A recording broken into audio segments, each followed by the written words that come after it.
Connaissance. Recherche. Sciences. Des sciences mathématiques. Théorie. Physique. Philosophie. Conférences. Archéologie. Environnement. Nature.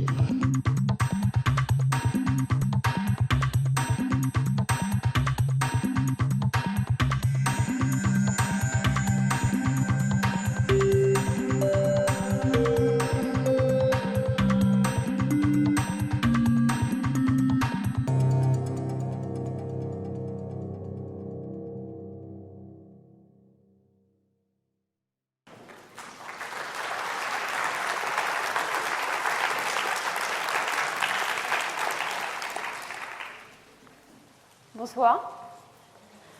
Donc pour notre dernière séance aujourd'hui, nous allons parler de questions de gouvernance et de corruption.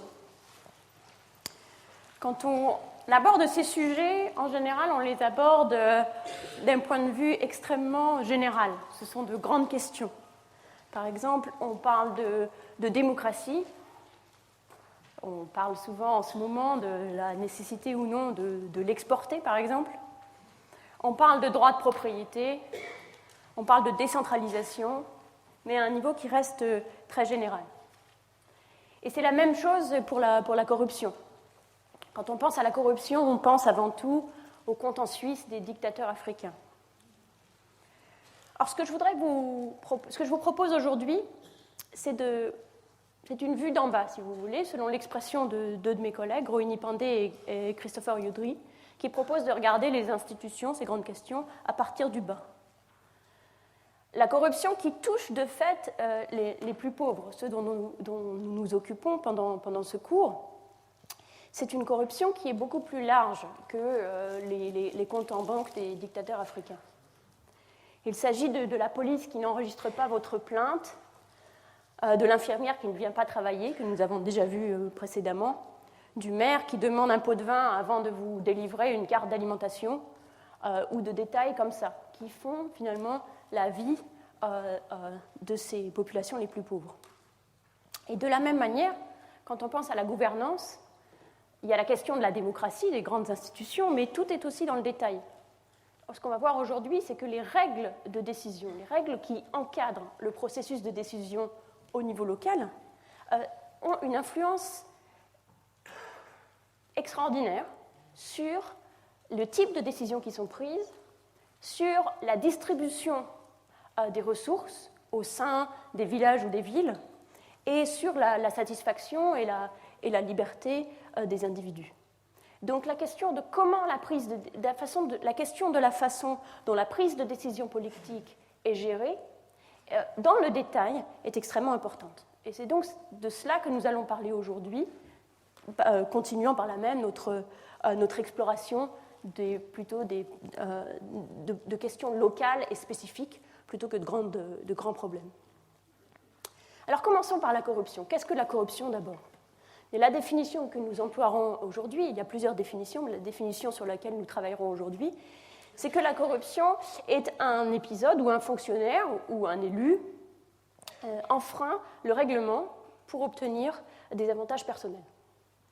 Donc il peut s'agir de demander un pot de vin, il peut s'agir aussi de népotisme, donner un travail à votre neveu, ou rendre service à un ami sur les fonds publics, mais cela inclut aussi l'absentéisme dont nous avons parlé dans les cours précédents.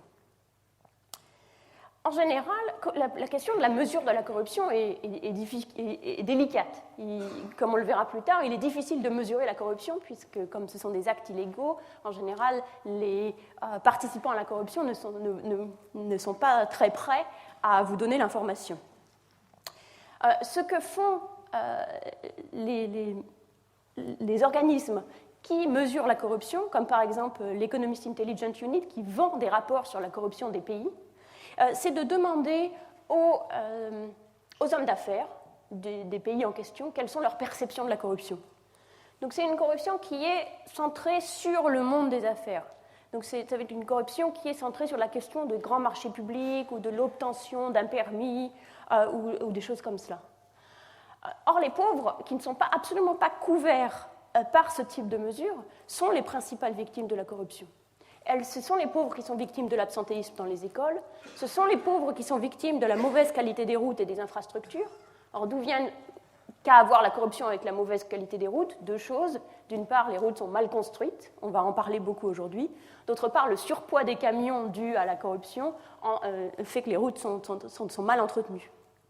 Ce sont les pauvres qui souffrent du fait que des biens comme des cartes alimentaires sont mal attribués. Par exemple, en Inde, il y a une carte qui s'appelle Below Poverty Line, une carte qui est une carte de pauvreté, qui vous donne droit à un certain nombre d'avantages en nature. Or, si on regarde le niveau de pauvreté des gens qui ont cette carte, ils ont tendance à être moins pauvres que le niveau de pauvreté des gens qui n'ont pas cette carte et qui sont dans les mêmes villages. Donc l'obtention de la carte n'a absolument rien à voir avec la pauvreté. Alors d'abord, il y a la question de la mesure de la corruption. Ce que nous allons faire aujourd'hui, c'est d'essayer d'évaluer un certain nombre de mesures, un certain nombre d'impacts, d'actions visant à réduire la corruption.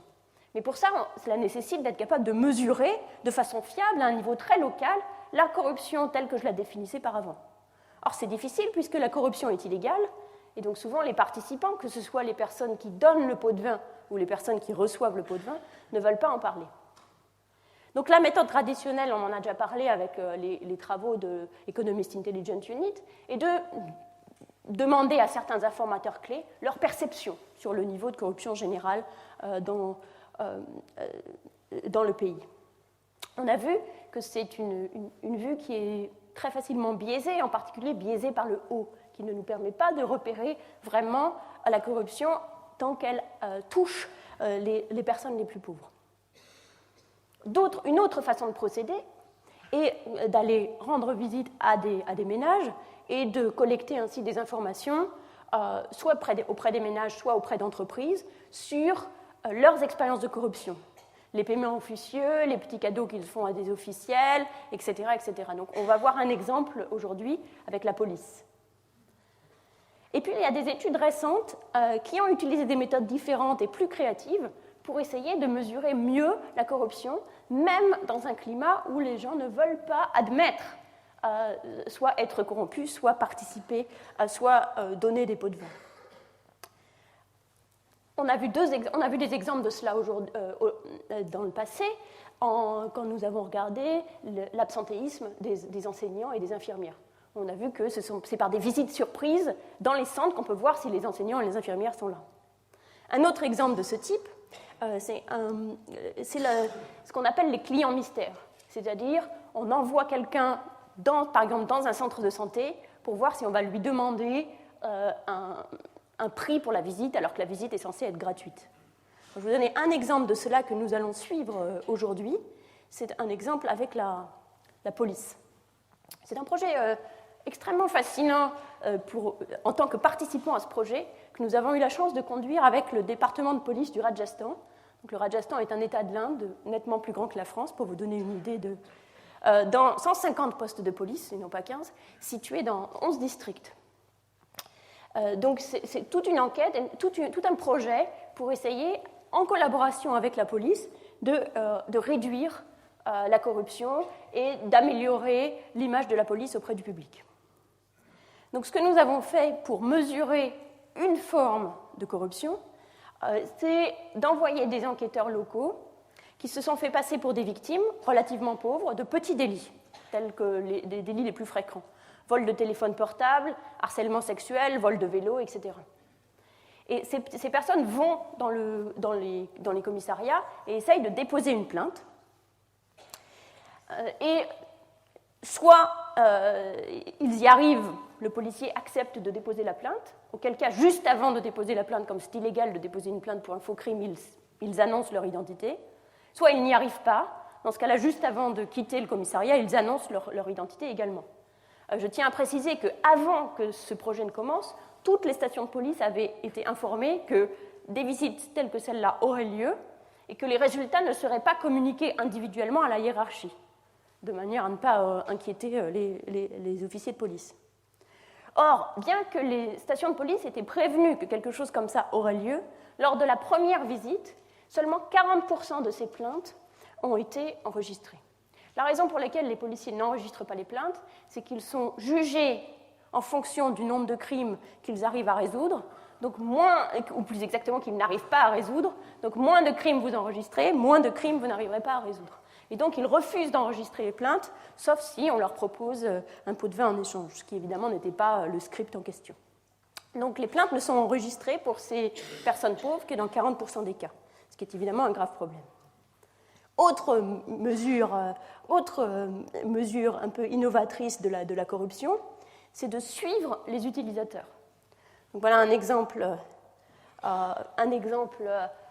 qui a eu lieu en Indonésie, une étude de Ben Holken qu'on va voir beaucoup dans ce cours aujourd'hui parce que c'est quelqu'un qui travaille beaucoup sur ces questions de corruption, qui a embarqué des investigateurs dans des camions qui parcouraient une longue route dans la province d'Aceh en Indonésie. Donc la province d'Aceh en Indonésie a beaucoup de soldats parce qu'elle sort d'un conflit.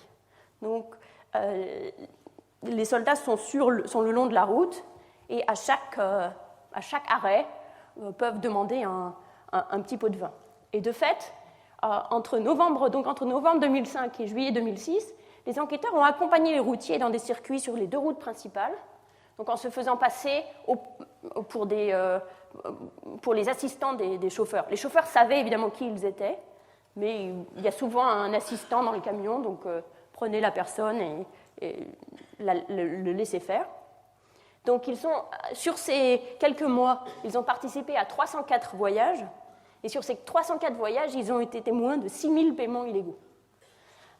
Donc en moyenne, un chauffeur dépense $40, soit environ 13% du coût du voyage en termes d'essence, etc., en pot de vin, extorsion, paiement de protection, etc. Donc une autre façon de mesurer la corruption qui à nouveau révèle son ampleur. Une autre caractéristique intéressante de cette corruption en particulier, c'est que les pots de vin que vous devez payer pour passer un checkpoint n'ont rien à voir avec le surpoids du camion. Donc, dans la mesure où vous devrez payer des pots de vin de toute façon, vous avez intérêt à ce que votre camion soit le plus lourd possible, de manière à rentabiliser au maximum votre voyage, ce qui évidemment est le pire pour les routes, puisque le coût du surpoids pour les routes est convexe en fonction du surpoids, c'est-à-dire un petit surpoids n'est pas très grave, beaucoup de surpoids détruit complètement la route.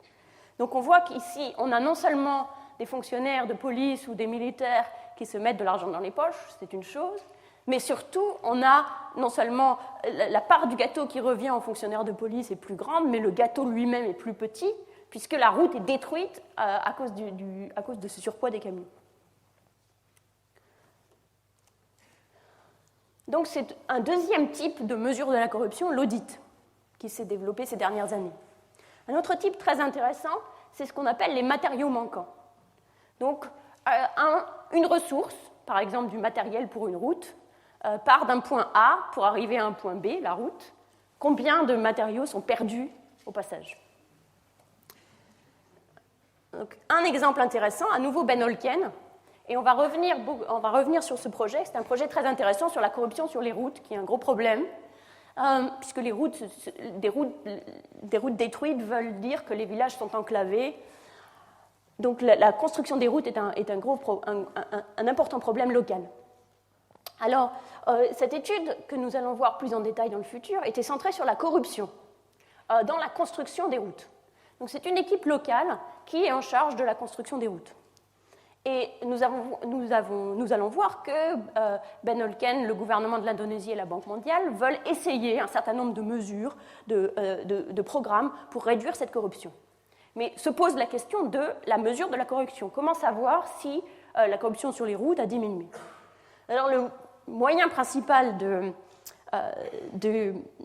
voler de l'argent quand vous construisez une route, c'est de déclarer plus de matériel que vous n'utilisez en réalité. Donc, soit vous faites de fausses factures, soit vous achetez plus de matériel que nécessaire et vous prenez une partie du matériel pour réparer votre toit. Donc, de manière à... Ce qu'a fait Ben Holken, c'est cela. Donc, nous voyons ici une photo où des ingénieurs sont en train de creuser la route. Ils ont creusé la route ainsi à plusieurs endroits, sur un segment de route, creusé la route 3 ou 4 fois sur un segment de 50 mètres, pour mesurer le type de matériel, le type et la quantité de matériaux qui avaient été utilisés. Donc combien de sable, combien de cailloux, combien de matériel de couverture. Ensuite, il réalise dans le voisinage une enquête sur les prix, qui permet de donner une valeur à ces matériaux. Et puis, réalise une enquête sur les salaires, pour savoir combien de travail avait été utilisé pour la route. Et ensuite, il compare cela avec les déclarations de l'équipe en charge des travaux, et constate que 24% des éléments qui sont déclarés comme ayant été achetés pour cette route n'arrivent jamais sur la route, donc sont manquants. Donc une perte de 24% qui est l'étendue de la corruption. Donc toutes ces mesures de corruption originales, disons, nous mettent dans une position où nous sommes maintenant capables d'essayer d'évaluer un certain nombre de méthodes ou d'interventions pour réduire la corruption. Mais avant de faire cela, nous devons essayer de comprendre quelle est la nature de la corruption et en particulier, pourquoi s'intéresser à la corruption de manière différente que nous nous intéresserions à tout type de vol dans le secteur privé. Qu'est-ce qui fait que la corruption dans la vie publique est différente que simplement la misappropriation dans le secteur privé? Il s'agit moins de l'attitude du voleur que de la nature de la règle qui est violée. Comme nous l'avons vu dans le passé, le gouvernement intervient en général lorsque les biens ou les services ne sont pas répartis par le marché de la manière qui est socialement optimale. Donc, quand les intérêts privés ne sont pas en accord avec les intérêts sociaux. Par exemple, on veut attribuer des permis de conduire, de préférence à ceux qui savent conduire. Or, il est possible que les gens qui ne savent pas conduire auraient aussi tout aussi usage d'un permis de conduire, ils pourraient toujours apprendre à conduire sur le tas. De la même façon, nous voudrions mettre les délinquants en prison et pas les innocents, mais évidemment, l'utilité de ne pas être en prison est aussi forte pour tout le monde. Nous voudrions attribuer les lits d'hôpital à ceux qui sont vraiment malades, plutôt qu'à ceux qui en ont besoin pour une chirurgie esthétique, même si les plus malades sont précisément ceux qui ne veulent pas payer. Donc il y a ainsi toute une série de situations où l'intérêt privé ne coïncide pas avec l'intérêt social, l'intérêt de la société, et c'est là que le gouvernement intervient et met en place des règles et donne à des fonctionnaires ou des élus le devoir et le pouvoir de faire cette allocation qui est différente des capacités de paiement ou des volontés de paiement de chacun. Et donc, en violant la loi, l'officiel corrompu modifie souvent non seulement ce qu'il sort de sa répartition à lui, mais la manière dont les biens sont alloués. Par exemple, un médecin corrompu va pouvoir donner des lits d'hôpitaux à ceux qui en ont moins besoin, qui sont moins malades, mais qui peuvent plus payer, en mettant aux enchères les lits d'hôpitaux s'il se trouve que ceux-ci sont rares. Donc, un officiel qui est corrompu fait plus que s'attribuer à lui-même une part plus importante d'un gâteau. Il réduit aussi sa taille en allouant les ressources de la manière la moins efficace. On l'a vu pour les routes, et on va voir un autre exemple dans un moment. Alors, quels sont les... donc, premier exemple de corruption, le projet de la police au Rajasthan. Donc, dans le cadre du projet avec la police, nous avons réalisé une enquête auprès de ménages qui ont été sélectionnés de manière aléatoire à partir d'une liste d'électeurs. Donc, nous sélectionnons les ménages de manière aléatoire, puis nous allons les voir et nous leur passons un questionnaire. Et s'ils ont été victimes d'un crime, le questionnaire est plus long et plus détaillé. Or, ce qu'on constate, la première chose, c'est qu'il est très rare que les délits soient rapportés à la police. Donc, voici ce que les victimes ont fait après un délit. Dans 71% des cas, les victimes d'un délit ou d'un crime ne le rapportent pas à la police. Donc, il n'y a pas de... Dans 8% des cas, ils vont voir la police, mais la police refuse d'enregistrer la plainte. Et dans 21% des cas, le crime est de fait enregistré auprès de la police. Donc c'est une première forme de corruption où on voit le danger de la corruption, et non seulement en quelque sorte fait de toute cette part 79% des crimes et délits qui ne sont même pas poursuivis puisqu'ils ne sont même pas enregistrés. Autre chose, donc une allocation, c'est qu'on préférerait que les criminels aient peur de la police et que les bons citoyens n'en aient pas peur. Or, on voit que c'est le contraire. Enfin, quand on demande aux gens en général, dont on peut penser qu'ils sont de bons citoyens, on pose la question, est-ce que les criminels et est-ce que les citoyens ont peur de la police? Et vous voyez que, donc ils répondent, 46% des criminels ont peur de la police, ça c'est bien, mais 39% des citoyens ont aussi peur de la police. Et finalement, cette différence entre 46% et 39% est assez faible et pas significative. Et donc les citoyens ont à peu près autant de chances d'avoir peur de la police que de ne pas avoir peur de la police. Donc on se retrouve dans une situation de conflit qui empêche finalement la police de faire son travail. Deuxième exemple sur ce danger de la corruption, non seulement en termes de réduction de la taille du gâteau social, c'est la question de qui obtient le permis de conduire. Un exemple tout à fait presque archétypal de corruption, c'est vous donnez le permis de conduire à une personne qui peut vous payer pour l'avoir plutôt qu'à une personne qui sait conduire. Donc il y a une étude de Marianne Bertrand, Salman Jankov, Rima Hanna et Sendil Mullainathan qui étudie cette question. Et ce qu'ils ont fait, c'est qu'ils ont pris un peu plus de 820 personnes qui souhaitaient obtenir le permis de conduire à Delhi. Ils se sont mis en contact avec eux en les attendant près du bureau des permis de conduire et les ont répartis aléatoirement en trois groupes. D'abord le groupe de contrôle, tout se passe comme d'habitude, puis le groupe qu'on appelle le groupe bonus, où les participants reçoivent un bonus assez important, d'après de l'équipe de recherche, s'ils arrivent à obtenir leur permis de conduire en 32 jours, sachant que le délai minimum d'obtention du permis de conduire est de 30 jours. Donc dans les délais légaux, mais rapidement. Et puis enfin le groupe court, où les participants se voient offrir, s'ils le veulent, des cours de conduite gratuits, donc on les aide à conduire. Et la question c'est, est-ce que ces gens-là ont plus de chances d'obtenir le permis de conduire et surtout l'obtiennent plus rapidement, et à quel prix en termes de corruption? Et est-ce que ces gens-là ont plus de chances d'avoir le permis de conduire, ce qui indiquerait quand même que les règles ont une certaine utilité? Et donc ces personnes ont été suivies entre octobre 2004 et avril 2005 pendant tout le processus d'obtention d'un permis de conduire. Et tout à la fin, un test surprise leur a été mis en œuvre. Donc si les gens disent « Ah non, je ne sais pas conduire », on considère que c'est un échec automatique. Et sinon, s'ils disent qu'ils savent conduire, on leur fait passer un test similaire à celui qu'on doit passer pour obtenir le permis de conduire. Qu'est-ce qu'on trouve? Déjà, rien que les statistiques sur les groupes de contrôle sont intéressantes. On voit que 48% des gens du groupe de contrôle ont obtenu leur permis donc, dans ces quelques mois, dont à peu près un certain nombre de gens n'ont jamais vraiment essayé, donc 69% de ceux qui ont vraiment tenté. 70% n'ont jamais passé l'examen, et en particulier, 34% de ceux qui ont obtenu le permis n'ont jamais passé d'examen. 29% des gens, dans le test surprise de conduite donné par l'équipe de plus inquiétant encore, 29% de ceux qui ont eu le permis de conduire ont été recalés dans le test de conduite qui a été fait par la suite, ne savent absolument pas conduire. 39% de ces gens du groupe de contrôle ont engagé ce qu'on appelle un agent pour faciliter le processus. On va parler un petit peu de ces agents dans la suite. Et en moyenne, on payait 400 roupies de plus, donc 340 roupies de plus, c'est-à-dire plus du double pour obtenir leur permis de conduire que le prix officiel. Et en général, ces paiements ont été faits aux agents. Alors, que font les agents?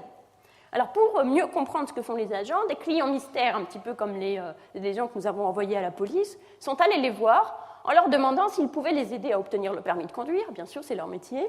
Mais ensuite, avec quelques problèmes. Par exemple, je ne sais pas conduire et je n'ai pas l'intention d'apprendre à conduire. Ou je n'ai pas de justificatif d'adresse. Ou je n'ai pas l'âge requis, je suis trop jeune ou trop vieux.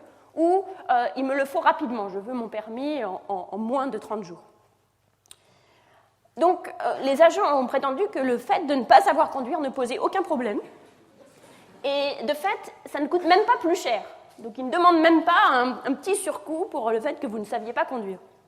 Par contre, l'absence de justificatif d'adresse ou l'absence de justificatif d'âge réduit les chances d'obtention du permis et augmente le prix significativement. Donc, la règle, dans le sens bureaucratique du terme, est appliquée, mais la question de la conduite est passée un petit peu à la trappe.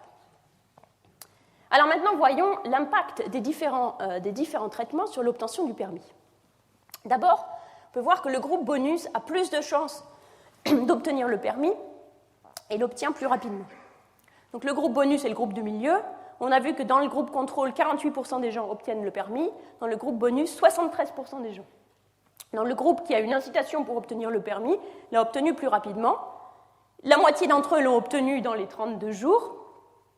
Et la moitié d'entre eux l'ont obtenu sans passer d'examen. On voit beaucoup plus que ceux du groupe de contrôle. Comment ont-ils fait ? Eh bien, ils ont beaucoup plus de chances d'avoir recruté un agent et ils ont payé davantage en pot de vin pour obtenir leur permis. 338 dans le groupe de contrôle, 516 dans le groupe bonus. Ça, évidemment, c'est un coût très clair, c'est qu'ils ne savent pas conduire. 52% des gens du groupe de bonus ont obtenu du contrôle sans que personne ne leur apprenne à conduire. 47% ont obtenu le permis de conduire, mais ne savent pas conduire. Et dans l'examen surprise à la fin, l'examineur a décidé qu'il n'était même pas question qu'ils mettent la clé de contact dans le véhicule, qu'ils ne savaient vraiment pas du tout conduire. Et 54% d'entre eux ont eu de moins de 50% des points à cet examen. Donc, et cela, c'est davantage, évidemment, que dans le groupe de contrôle. On passe, par exemple, de 29% à 47% de gens qui ne savent absolument pas conduire. Donc, c'est assez déprimant. Une chose rassurante dans cela, c'est quand même une chose, c'est que ceux qui sont dans le groupe leçon ont aussi plus de chances d'obtenir le contrôle que ceux qui sont dans le groupe de contrôle. Donc, savoir conduire, c'est-à-dire être dans le groupe leçon assure que les gens savent conduire. Ça augmente quand même votre chance d'avoir le permis, encore que moins que d'avoir une incitation financière forte à le faire. Ça n'augmente pas la vitesse pour obtenir le permis, et ça n'augmente pas non plus, ça ne diminue pas les frais que vous avez à payer.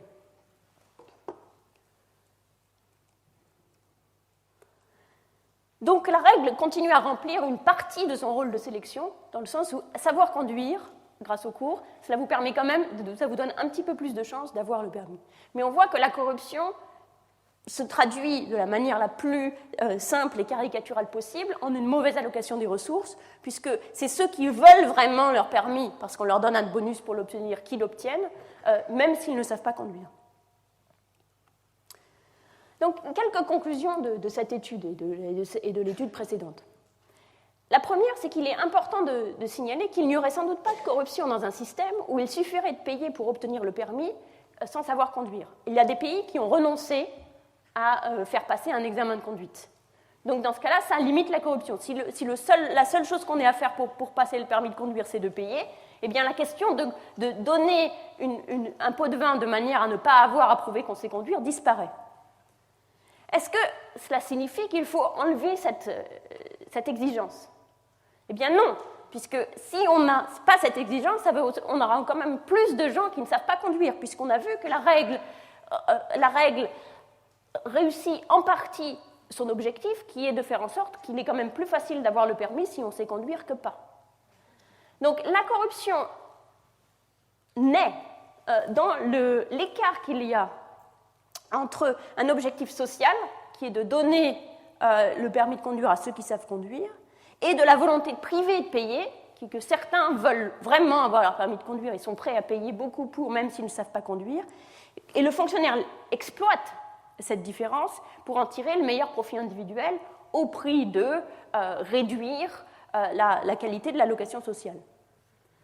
Donc, ce qui est important, donc c'est une première chose qui est importante à signaler, c'est que si le gouvernement abandonnait tout espoir d'améliorer l'allocation des ressources par rapport à ce à quoi le marché parviendrait, eh bien, il n'y aurait pas de corruption, ce qui ne signifie pas que ça améliorerait la situation. En quelque sorte, la corruption naît d'un effort de faire mieux et d'aller à l'encontre du phénomène du fonctionnement traditionnel du marché. Deuxième conclusion, c'est que la corruption est coûteuse socialement, contrairement à ce que disait par exemple quelqu'un comme Samuel Huntington, qui est qu'elle met de l'huile dans les rouages. Il avait une boutade disant il n'y a rien de pire qu'un fonctionnaire corrompu à part un fonctionnaire honnête. Donc l'idée que la corruption finalement permet que les choses se fassent, etc. Ce qu'on a vu dans le cas des permis de conduire, c'est que ce n'est pas le cas. La corruption est néfaste puisqu'elle empire l'allocation sociale. Mais l'autre conclusion, c'est qu'il est très difficile de l'éviter parce qu'elle naît assez naturellement de ce conflit entre l'allocation sociale optimale et ce que veulent ou sont capables de faire les agents privés. Alors, maintenant que nous avons mis cela un petit peu à plat, qu'on comprend un petit peu mieux ce qu'est la corruption, comment elle émerge, d'où elle émerge et pourquoi elle est coûteuse, nous sommes en mesure de nous poser la question de comment la combattre. Alors, nous allons étudier 3 grandes méthodes pour le faire. La première, c'est les audits, donc c'est le contrôle par le haut, si vous voulez. La deuxième, c'est le contrôle par le bas, supervision par les usagers. Et la troisième, ce qui nous fera changer de domaine, c'est de changer les règles, et donc la décentralisation. Alors, pour le contrôle par le haut, nous allons voir 2 exemples, la police et les routes. Donc, nous avons déjà vu ces exemples, nous allons les suivre un petit peu tout au long de cette leçon. La supervision pour les usagers, à nouveau, la police et les routes, et puis les comptes municipaux au Brésil, un exemple très intéressant. Alors, les audits. Mais revenons à nos clients mystères du Rajasthan. Donc, une personne va pour enregistrer sa plainte et à la fin annonce son identité. Dit non, je suis un client mystère, je ne suis pas un vrai client. Donc, à ce moment-là, la police réalise qu'elle est sous observation. Donc on peut voir cela, même le cas échéant, comme une forme d'intervention. Est-ce que le fait d'être sous observation, qu'on ne vous laisse pas faire les choses, que ces clients mystères sont partout, est-ce que cela change le comportement des policiers? Alors de manière à le savoir, nous avons envoyé ces clients mystères de manière aléatoire dans différentes stations. C'est-à-dire toutes les stations tous les postes de police recevaient des clients mystères, mais à des dates aléatoires, ce qui nous permet de comparer l'attitude des policiers alors qu'ils avaient eu assez peu d'expérience de ces clients mystères et par la suite.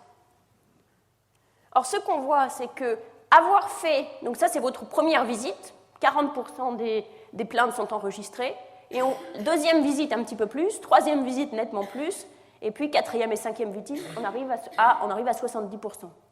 Donc le fait d'avoir eu déjà l'expérience qu'il peut y avoir des gens qui viennent pour enregistrer les plaintes, qui ne sont pas des vrais clients, et donc il faut peut-être traiter un peu mieux tout le monde, semble avoir un impact. Donc c'est une première mesure d'audit, c'est-à-dire vous êtes surveillé. Deuxième forme d'audit, les routes. Donc, est-ce que la menace, dans ce qu'on voit avec cette courbe, c'est que l'expérience d'avoir été audité dans le passé introduit une espèce de peur que ça peut se reproduire, et cette menace conduit à enregistrer les plaintes, alors qu'à chaque fois c'est une nouvelle personne avec une nouvelle histoire, et donc on peut penser qu'ils enregistrent ainsi mieux les plaintes de tout le monde. Autre type d'audit, donc autre type d'audit et autre type de contexte qui confirme cette idée que la peur d'être audité change les comportements. Donc c'est donc le projet des routes où nous avons vu la mesure précédemment avec les ingénieurs qui faisaient des trous dans les routes. C'est une étude qui a été réalisée par Ben Holken avec un programme qui s'appelle le Kecamatan Development Project, ou KDP, en Indonésie. Alors, c'est un projet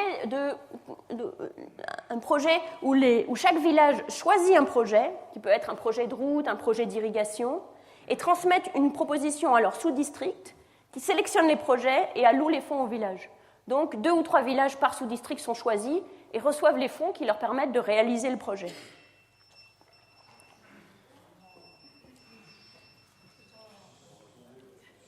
Je veux bien que vous arrêtiez le téléphone, en fait. Les projets sont construits. Donc, une fois que l'argent est alloué à la communauté pour réaliser le projet, la communauté élit une équipe qui est l'équipe de réalisation du projet. Donc, tout cela est fait tout à fait localement. Il n'y a pas d'entrepreneur, pas d'entrepreneur qui s'en occupe. Et comme vous l'avez vu, il y a beaucoup de corruption dans ces projets, puisque sur la question des routes, 24% des matériaux disparaissent entre ce qui est déclaré par ces équipes et ce qu'on retrouve effectivement sur les routes. Donc ça, c'est bien connu. Et Ben Olken a travaillé avec le gouvernement indonésien et la Banque mondiale qui finance le projet pour concevoir et tester des stratégies en vue d'améliorer la gouvernance et de réduire la corruption. Donc il a choisi en particulier l'exemple des routes. Donc il a choisi tous les villages qui avaient choisi de construire une route. Donc les projets sont homogènes. Et une des stratégies pour réduire la corruption a été d'annoncer à tous ces villages qui avaient choisi des routes qu'ils seraient audités avec une probabilité de 100%. C'est-à-dire qu'à un moment dans le cours du projet, ils recevraient un audit. Et que cet audit serait communiqué à la fois à leurs supérieurs hiérarchiques et aux villageois. Donc cela a été fait dans un certain nombre des villages de l'étude. Et vous voyez la réduction en termes de corruption entre les villages de contrôle et les villages traitement. Donc on passe de 27% dans les villages qui n'ont pas eu d'audit à 19% dans les villages où on leur a annoncé au début qu'il y aurait un audit. Donc une réduction assez significative de la corruption. Cette réduction a eu lieu à la fois sur les matériaux, c'est-à-dire sur les matériaux physiques, la terre, les pierres, etc., et sur les salaires, où on a moins de vols de salaire. Donc la manière dont les salaires sont volés, c'est que vous demandez aux villageois de travailler gratuitement pour le bien commun, ce qu'ils font, et ensuite vous déclarez que vous les avez payés. Et donc ça, vous avez une réduction à la fois de vol de salaire et de vol de matériel. Donc en annonçant un audit. Donc dans les deux cas, à la fois police et route, on a la même conclusion, c'est-à-dire l'annonce ou la peur d'être contrôlé à un moment ou à un autre, bien, met de la discipline les fonctionnaires, dans le cas des policiers, ou les élus, dans le cas des routes. Donc ça, c'est par le haut. Maintenant, par le bas, supervision locale, c'est quelque chose qui est aujourd'hui extrêmement à la mode, comme on l'a vu pour les enseignants, comme on l'a vu pour les infirmières, c'est d'essayer de faire participer la communauté à la réduction de la corruption. Donc, un exemple de cela, c'est dans le cadre de la police. La police du Rajasthan avait créé dans le passé ce qu'on appelle des groupes de liaison communautaire, ou CLG. Dans des groupes de liaison communautaire, c'est un groupe de membres de la communauté qui était censé travailler en collaboration avec le poste de police de manière à mieux adapter l'action des postes de police aux besoins de la communauté et faire en sorte que police et communauté travaillent mieux ensemble. Mais les postes de police ont rapidement coopté un petit groupe de personnes pour faire partie de ces groupes de liaison communautaire qui étaient déjà plus ou moins les informateurs, les businessmen les plus proches, et donc ces groupes de liaison communautaire, de la vie même de tout le monde, que ce soit les policiers ou la hiérarchie ou les groupes d'intérêt des citoyens, on a l'impression que ces groupes de liaison communautaire n'ont aucun effet, parce qu'ils ont été entièrement cooptés par l'administration.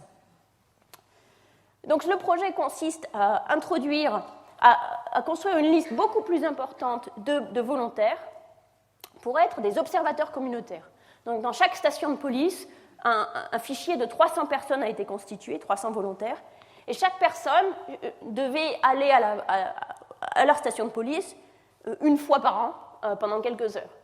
Ce qui fait que sur l'année, il y a quelqu'un dans le poste de police de la communauté, ça peut être une dame, ça peut être un homme, ça peut être un jeune, ça peut être quelqu'un de plus vieux, pour passer quelques heures au poste de police, juste rester là et observer, voir ce qui se passe.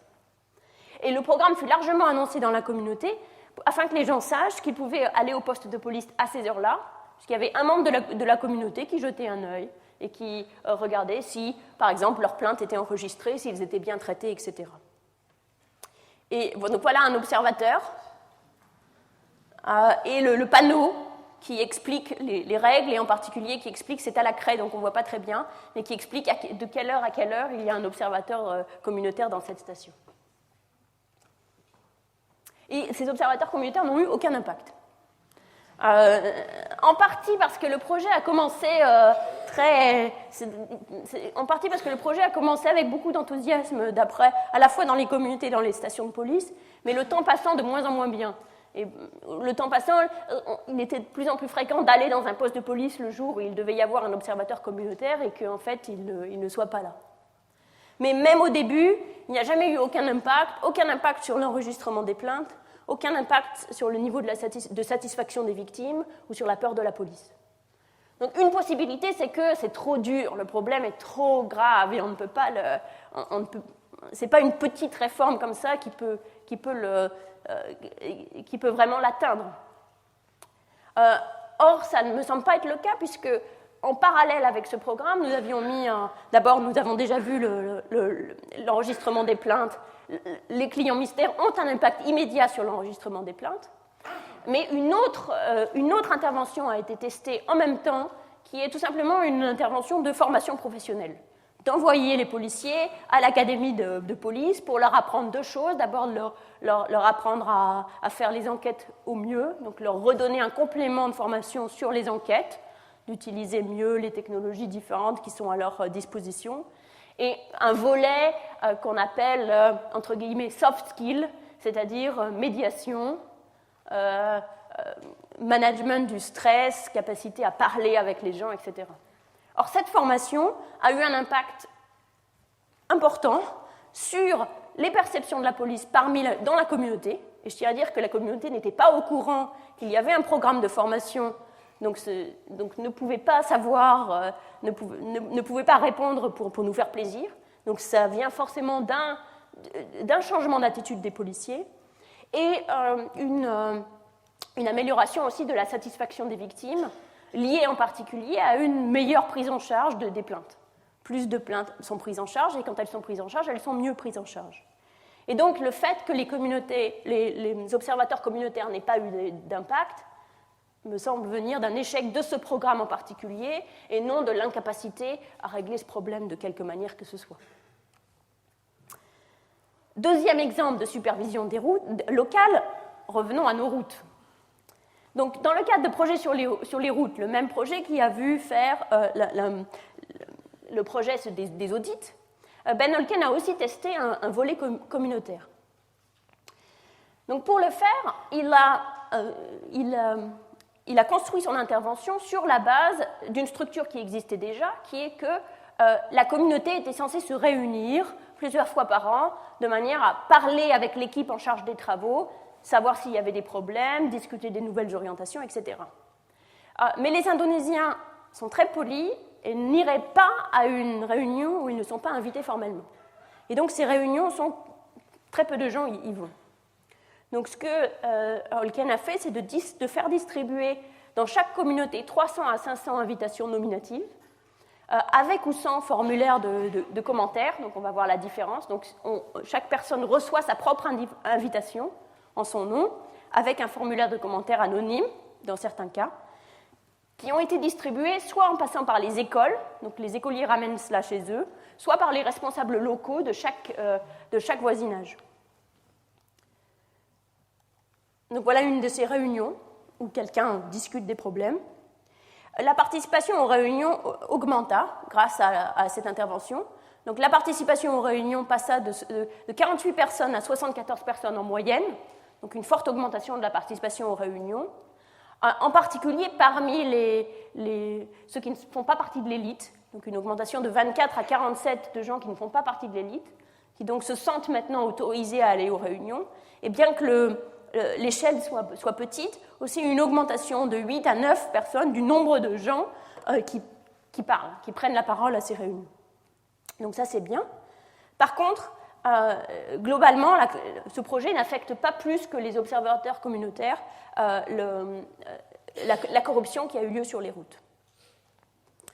Donc voilà, en moyenne, la corruption sur les routes, donc on passe de 25% de vol de matériaux et salaires dans les endroits où cette intervention n'a pas lieu, à 23% dans les endroits où elle a lieu. Donc, très peu de différence à mettre en regard avec l'intervention sur les audits qui avait un fort impact. Plus intéressant peut-être, ce qu'on voit, c'est qu'il y a une forte diminution du vol de salaire, qui passe de 36% dans les endroits sans participation communautaire à 18% dans les endroits avec participation, mais une augmentation du vol des matériaux qui, en quelque sorte, compense, puisque les matériaux sont plus chers que les salaires. Or, cela peut s'expliquer de la manière suivante.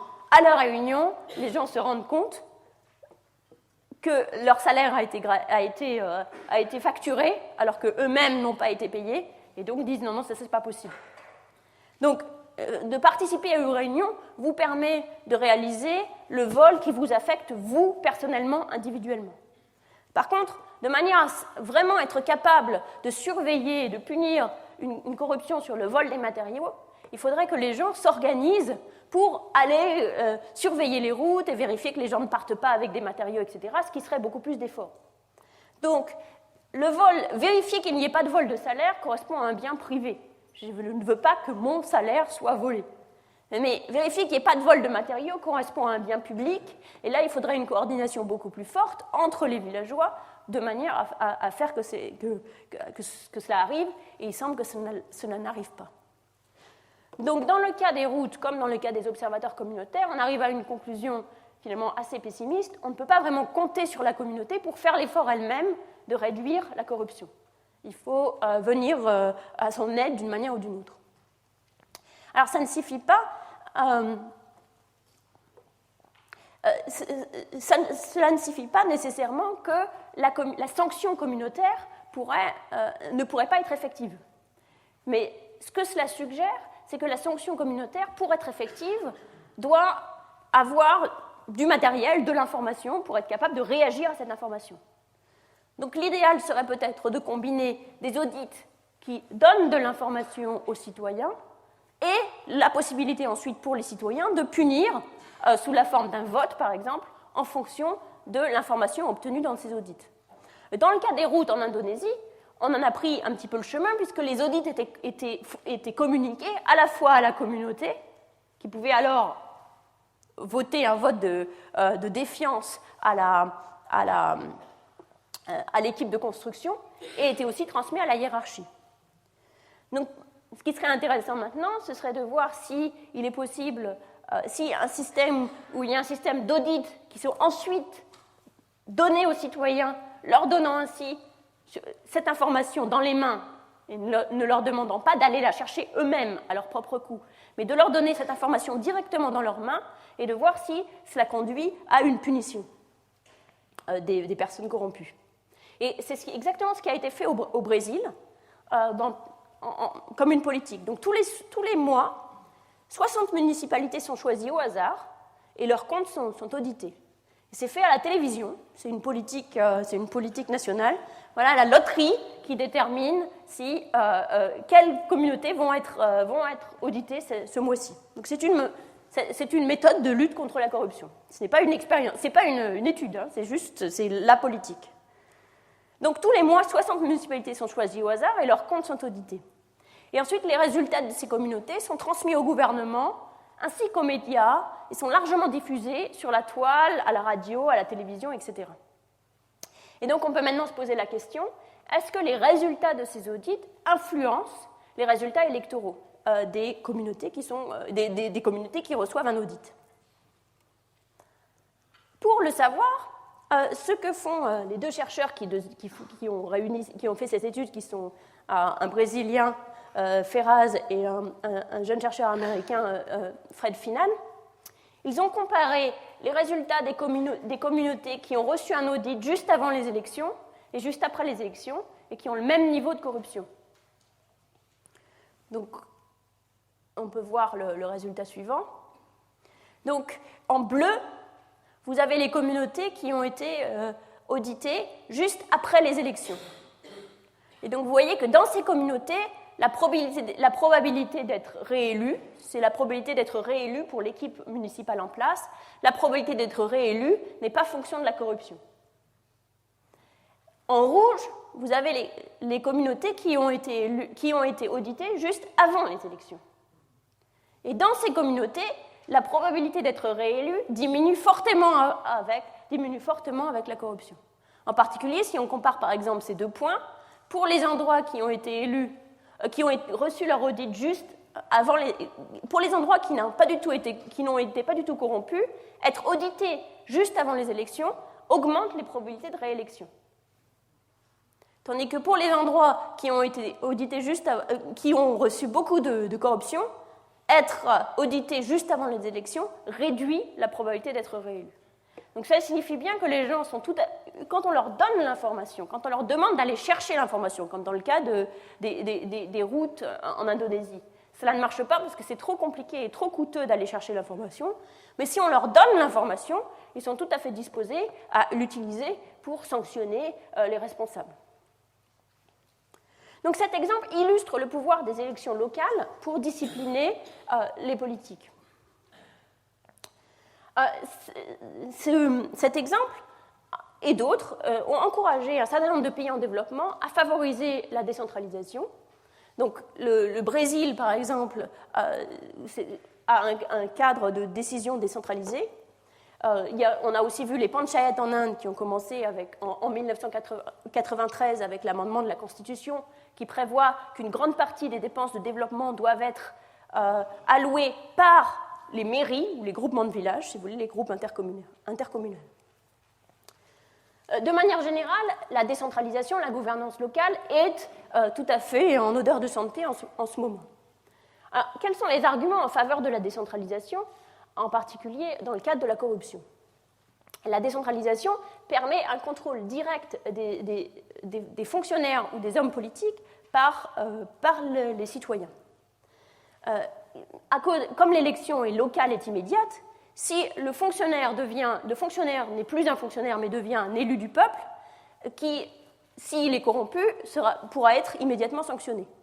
Donc on réduit, si le fonctionnaire devient un élu et que doit sa réélection à la communauté, l'écart entre les motivations individuelles et l'intérêt social diminue, et donc la corruption devrait diminuer. C'est donc l'espoir.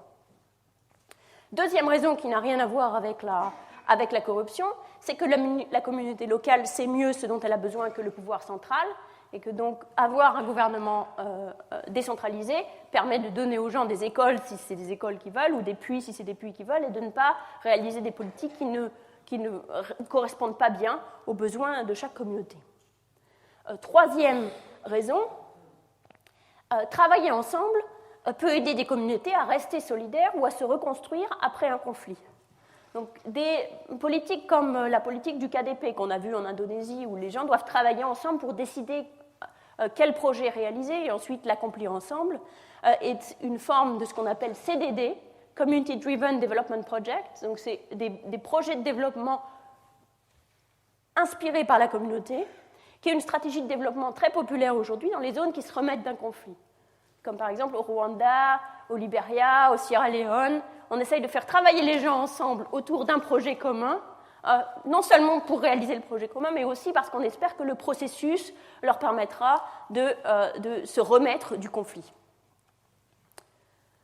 Donc voilà tous les arguments positifs en faveur ou un certain nombre d'arguments positifs en faveur de la décentralisation.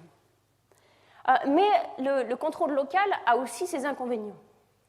Le premier type de problème que l'on rencontre est ce qu'on appelle la confiscation par l'élite, où les conseils locaux peuvent devenir la proie d'une élite locale, souvent une ancienne élite traditionnelle, qui en profite pour reprendre le pouvoir qui leur avait été confisqué par la démocratie. Donc, si les élites sont puissantes localement, cela permet de verrouiller les élections localement et donc de reprendre le contrôle sur la communauté, en particulier dans des zones où il y avait historiquement une forte hiérarchie. Deuxième problème, ce qu'on appelle la tyrannie de la majorité, où les minorités et les groupes défavorisés, comme par exemple les intouchables en Inde ou les femmes partout, les minorités ethniques, arrivent à s'organiser au niveau national, mais pas forcément au niveau local. Donc, par exemple, en Inde, il y a des partis nationaux ou des partis d'État d'intouchables, très bien organisés, qui sont capables de faire un lobbying en faveur des intouchables pour s'assurer qu'il y ait un certain nombre de politiques qui les soutiennent, des bourses pour eux, etc., pour corriger des inégalités historiques qui grèvent encore aujourd'hui leur développement. Donc, au niveau national, il suffit d'un groupe de membres de la communauté intouchable bien organisés, bien éduqués, avec une expérience politique, pour faire en sorte que des politiques favorisent les intouchables sur l'ensemble du territoire. Mais si toutes les politiques sont maintenant attribuées au niveau local, eh bien c'est chaque communauté d'intouchables qui doit se débrouiller pour elle-même.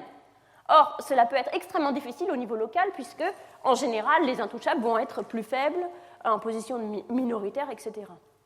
Et donc, là, c'est le deuxième inconvénient possible du contrôle local, c'est cette tyrannie de la majorité, où finalement, c'est la majorité qui décide pour tout le monde. Où on n'a plus de moyens de protéger les minorités. Tout cela indique que les processus spécifiques de décision et la façon dont ils sont mis en œuvre sont fondamentaux, à la fois en ce qui concerne les choix politiques et leurs implications sur la distribution des biens publics, et pour la confiance des citoyens dans les institutions. Donc, si les minorités, par exemple, ont l'impression de ne pas être respectées dans le processus de décision et d'être soumis à la tyrannie de la majorité, un système comme le CDD peut empirer les relations sociales au lieu de les améliorer. D'où le titre de ce slide, de ce transparent, « Le diable est dans les détails ». Alors nous allons regarder ces détails, justement. D'abord, qui vient aux réunions, qui parle, qui est entendu. Donc la réunion publique est la structure de gouvernance de base des administrations décentralisées dans la plupart des cas. Dans la plupart des pays en développement en particulier, on l'a vu dans le cas du KDP, la structure de gouvernance de base, c'est la réunion publique, où le maire et son équipe présentent leur budget, le budget est approuvé ou ne l'est pas, et le prochain projet sont discutés. Or, très peu de gens vont à ces réunions. Et en particulier, les pauvres, les plus pauvres et les plus vulnérables, ils viennent peu. Par exemple, les femmes. Au Bengale occidental, en 2000, un projet sur lequel j'ai travaillé, 7% des réunions de village sont des femmes. 93% sont des hommes. Les pauvres, en Indonésie, donc on l'a vu, 30 à 50 personnes sur plusieurs centaines sont présentes aux réunions de suivi de prise de décision, et presque toutes ces 30 à 50% sont issues de l'élite locale. Même quand les pauvres viennent aux réunions, ils ont peu de chances de prendre la parole. On l'a vu avec le graphique sur le KDP où 9 personnes parlent. Et quand ils parlent, ils ont moins de chances d'être entendus. Un exemple très clair de cela, c'est au sujet des femmes, une étude de Laurie Beeman, Rohini Pandey et moi-même, où nous avons enregistré au magnétophone 200 de ces réunions locales, qu'on appelle les Gram Sabha, dans 8 États.